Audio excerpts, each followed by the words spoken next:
Salve, salve, nação imortal, sejam bem-vindos ao canal Grêmio Avante Tricolor.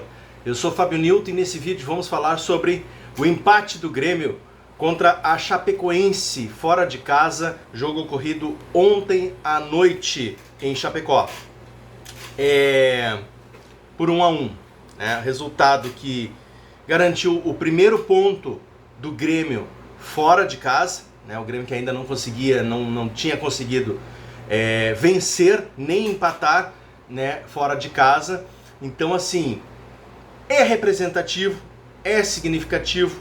Claro que, olhando pelo contexto de ter empatado o jogo contra o Bragantino em casa, seria o ideal ter vencido esse jogo ontem contra a Chapecoense, porque daí compensaria os 2 pontos perdidos em casa, né? Porque na teoria a lógica era o Grêmio vencer em casa contra o Bragantino e até se aceitava um empate então fora contra a Chapecoense. Mas o Grêmio nos últimos 2 jogos, no jogo contra o Bragantino, acabou empatando em casa e perdeu 2 pontos. Então por isso que o ideal seria vencer ontem, né, para ter essa compensação. Mas não aconteceu. Gente, antes de falar sobre o jogo em si, eu preciso falar uma coisa assim, ó. Eu tenho percebido, né, nos comentários em grupos, em redes sociais, até mesmo em alguns vídeos de youtubers que falam de Grêmio, uma oscilação de opiniões conforme o resultado do time. Tá? Se o Grêmio ganha, nossa, Luiz Castro, mister, jogador tal, jogou bem, desempenhou, o time foi... Agora quando o Grêmio não ganha, tá? Se perde ou tem um resultado que não é tão favorável, por exemplo, como o empate contra o Bragantino em casa, aí descem a lenha.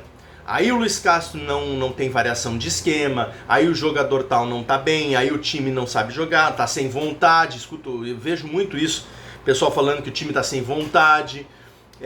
Eu acho que não é por aí, tá? Eu acho que não é assim que deve funcionar, entendeu? A indignação de torcedor, ela é natural, óbvio. Mas ficar andando conforme o vento leva para um lado, daqui a pouco leva para o outro. Tem que ter uma linha de raciocínio um pouquinho mais lógica. Tá? Eu não estou conseguindo ver o Grêmio jogar tão mal assim. Pode parecer coisa de torcedor, pode, mas assim, quando o Grêmio joga mal, e teve jogos, por exemplo, na temporada passada que o Grêmio realmente jogou mal, né? A gente critica, a gente observa, a gente vê que realmente assim, ó, numa sequência de jogos o time não desempenha e tem resultados negativos e realmente joga mal. Eu não tenho visto o Grêmio jogar, pelo menos eu não consigo ter essa posição, essa análise de um time jogando tão mal. Contra o Bragantino, o Grêmio teve muitas chances de gol. O que está havendo é falta de competência e efetividade na hora de finalizar. E ontem, contra a Chapecoense, aconteceu a mesma coisa. O Grêmio teve chances de fazer mais gols. E não teve a competência, e inclusive de jogadores assim, ó, que realmente não deveriam. Tá? Tem jogadores que a gente até entende quando chega na frente da área e não consegue fazer o gol. Agora tem jogadores que a gente não entende, né? E não pode aceitar, de fato, né? Como o William. O William perdeu um gol praticamente, assim, não vou dizer gol feito, mas ele conseguiu limpar a jogada e chegar praticamente na marca do pênalti dentro da área e era só acertar o gol. E ele pegou muito embaixo da bola, chutou longe. Então, assim, é o William, um cara de grife, um cara experiente, um cara de qualidade inquestionável até mesmo. Não pode, tá? Não pode perder esse tipo de lance. Então, assim, aí, nesses casos, qual é a culpa do treinador?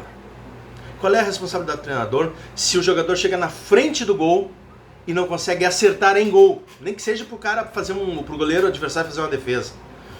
Aí é complicado, né? Aí fica fácil apontar o dedo pro treinador.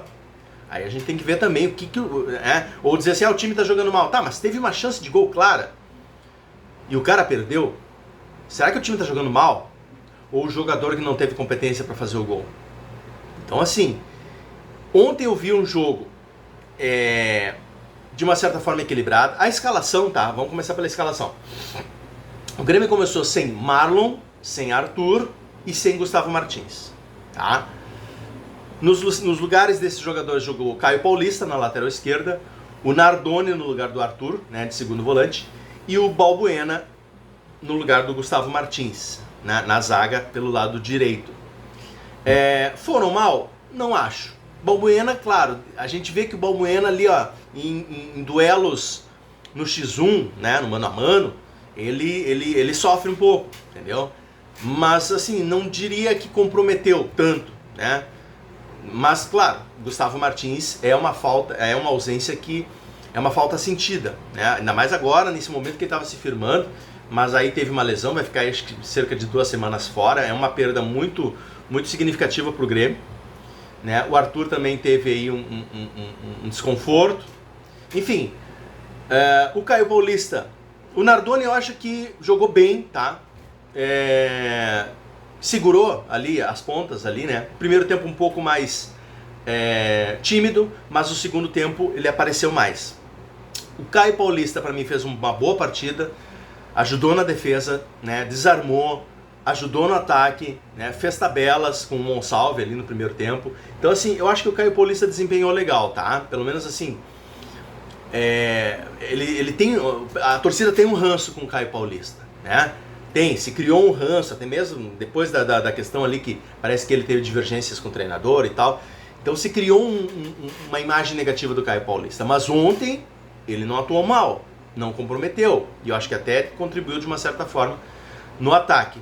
Até os 20 minutos do primeiro tempo, para mim o jogo estava equilibrado. Os dois times tinham volume de jogo e tinham chegadas na área. O Grêmio um pouquinho superior, levemente superior, com mais iniciativa, tá? Mas a Chapecoense também vinha e atacava de vez em quando. Só que daí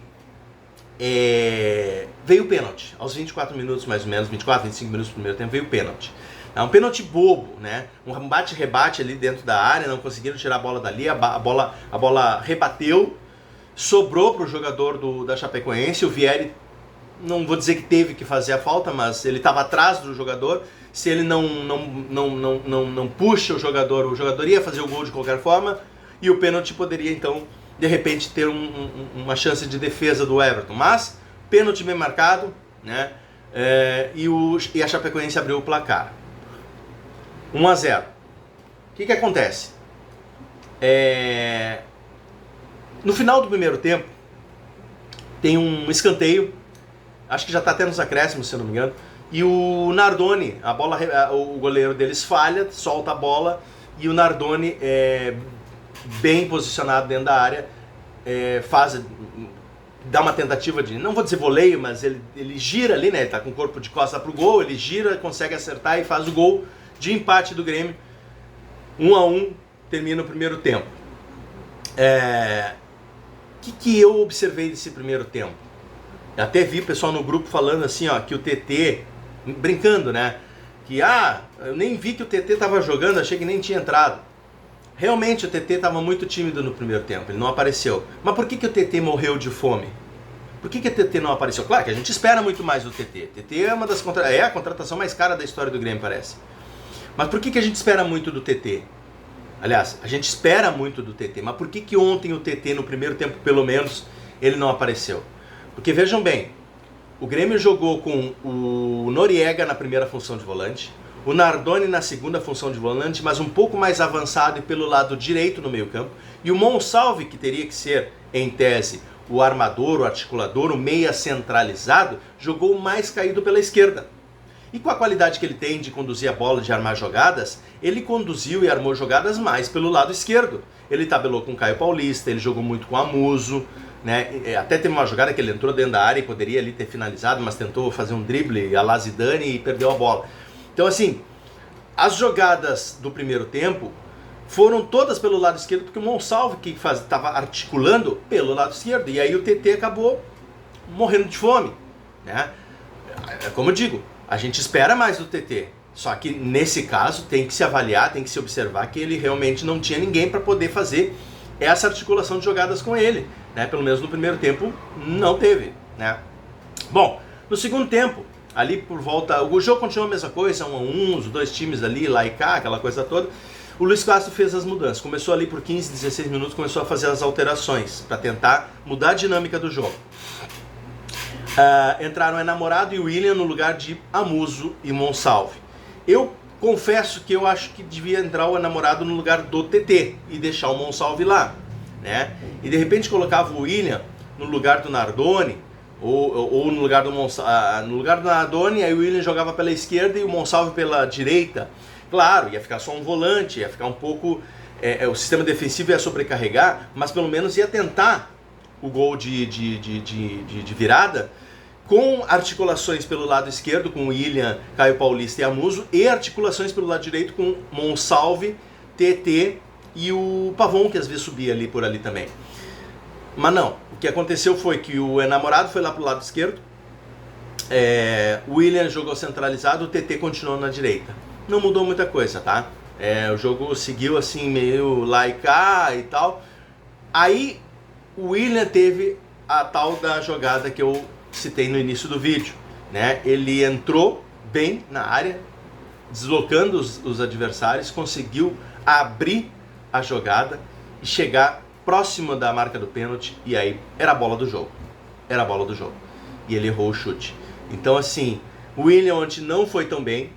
Ele errou passes, ele errou chutes frontais, alguns passes que ele errou geraram contra-ataques para Chapecoense. O William não estava legal ontem, tá? É como eu digo, é um dos jogadores que a gente espera muito. O TT a gente espera, o William a gente espera, e não estava legal. Ontem o William não estava legal. Então assim, aí depois o William foi para a ponta esquerda, o TT saiu e o Enamorado foi para a ponta direita, tá? E o Gabriel Mack entrou para jogar centralizado. O Gabriel Mack também não fez diferença nenhuma, tá? Não entrou bem, não jogou bem, não fez diferença. O Enamorado ontem também estava meio esquisito, tanto lá pelo lado esquerdo quanto pelo lado direito.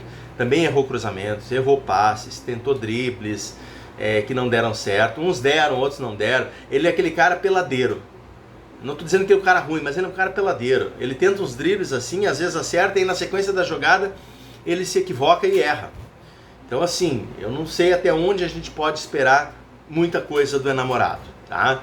Então assim, final do jogo, empate. 1 ponto fora de casa, primeiro ponto fora de casa, né? Como eu disse, uma vitória compensaria o empate contra o Bragantino em casa. Então assim, eu não acho que o Grêmio tenha jogado mal. Eu não acho, tá? Nós sofremos o gol por causa de um pênalti bobo, tá? E perdemos chance de fazer o gol da vitória, tá? Teve. A mais clara foi a do William, mas teve outras chances também. Então assim, dá para criticar, óbvio, tem que se observar, tem que ver. O William, por exemplo, eu tô criticando o William, ele não jogou bem, o Enamorado também não jogou bem, tá? Mas o Monsalve jogou bem, pelo menos no primeiro tempo ali ele jogou bem pelo lado esquerdo, certo? O TT no primeiro tempo morreu de fome, no segundo tempo ele apareceu um pouquinho mais, pelo menos no início, antes de ser substituído. O Nardoni no primeiro tempo estava mais tímido, no segundo tempo o Nardoni apareceu mais. É um cara que dá pra ver que ele segura legal ali, ele é catimbeiro, ele cava a falta, ele tem um bom passe, né? Então assim, o que eu posso dizer? O Pavon ali, né, sendo um lateral direito, né, não dá assim para esperar muita coisa do Pavon como lateral direito, mas ele é esforçado, ele segura alguma coisa, só que ele ainda tem deficiências defensivas, né, e não tem o cacuete da defensividade, né. Então assim, mas eu acho que o Grêmio não jogou tão mal assim. E eu vejo o pessoal olhando e dizendo que o time estava sem vontade, que não joga bem, que não sei o que. Eu acho que não é por aí. Quando o Grêmio joga mal, eu vou criticar, né? Agora, quando o Grêmio eu ver que teve chances de fazer, aí são questões pontuais. São questões técnicas de jogo, específicas de alguns jogadores. E não do time como um todo. Eu, pelo menos, a minha opinião é essa, né? Não estou dizendo aqui também que o Grêmio está jogando bem. Eu acho que jogar bem significa conseguir desempenhar e ser efetivo nas conclusões, nas chances de gol e vencer as partidas. Agora, se o time tem chances, mas não faz, ele não jogou mal, mas ele foi incompetente e deficiente na hora de concluir. Tá, pessoal? Eu não sei se eu consegui me fazer entender, mas eu acho assim que o trabalho ele tá ganhando consistência. O que falta? Efetividade, eficiência. Eficiência na hora de conclusão a gol, na hora de não desperdiçar as chances que cria. O Grêmio cria chances, criou contra o Bragantino, criou agora contra o Chapecoense. Mas não conseguiu ser efetivo, não conseguiu ser eficaz. E aí, claro, o resultado negativo, ou o resultado, aliás, negativo não, mas o resultado que poderia ser melhor, não vem. E aí vem as críticas. Eu acho que o trabalho tem que continuar, eu acho que o trabalho vai se consolidar. E, claro, se as coisas começarem a não dar certo, a gente tem que começar a avaliar de uma outra forma. Mas eu acho que o jogo de ontem, o Grêmio poderia ter vencido. Não venceu por incompetência. Mas, se há alguma positividade nisso tudo, a gente tem que destacar o primeiro ponto conquistado fora de casa, porque a Chapecoense ainda não perdeu em casa, então não é um timezinho assim que, vamos lá e vamos ganhar dos caras. É um time que é complicado de jogar lá. É complicado, sempre foi. Né? Então, assim, é um ponto conquistado. O que pesa é o empate em casa contra o Bragantino. Se tivesse vencido o jogo em casa, esse empate hoje, top, seria positivo, entendeu? Então o que pesou foi o jogo contra o Bragantino e não esse jogo contra o Chapecoense, né? Então assim, eu acho que o trabalho está caminhando, eu acho que tem que se dar um pouquinho mais de tolerância, não ficar indo conforme a maré, né? Quando ganha tá legal, quando perde tá ruim, quando empata não tá com vontade, não. Eu acho que não é por aí. Eu acho que as coisas tem que ter um pouquinho mais de calma na hora de analisar. Bom, pessoal, essa é a minha opinião. Por hoje é isso. Se vocês estão gostando dos vídeos do canal, eu peço para vocês se inscreverem, compartilharem, deixem seu like, comentem o que vocês acharam, quem vocês acham que jogou melhor no time do Grêmio. Eu acho que o Nardoni. É óbvio que alguns vão dizer assim, sempre fala que o cara que faz o gol é o que joga melhor. Não, eu poderia até dividir entre Monsalve. Então vamos dividir. Eu acho que no primeiro tempo o melhor da partida foi o Monsalve e no segundo tempo o melhor da partida foi o Nardoni. Por quê? Porque no primeiro tempo o Monsalve fez muita jogada de articulação pela esquerda. No segundo tempo ele saiu. E aí o Nardoni apareceu no segundo tempo. O Nardoni fez boas jogadas defensivas, fez boas jogadas ofensivas também. Ele tipo assim, ele cumpriu bem a função tática dele, além, é claro, do gol de empate. Então, para mim, no primeiro tempo, Monsalve, no segundo tempo, Nardoni. Se tiver que escolher um, Nardoni pelo gol de empate. Beleza, pessoal? Muito obrigado. Por hoje é só. Até o próximo vídeo. Valeu. Fui!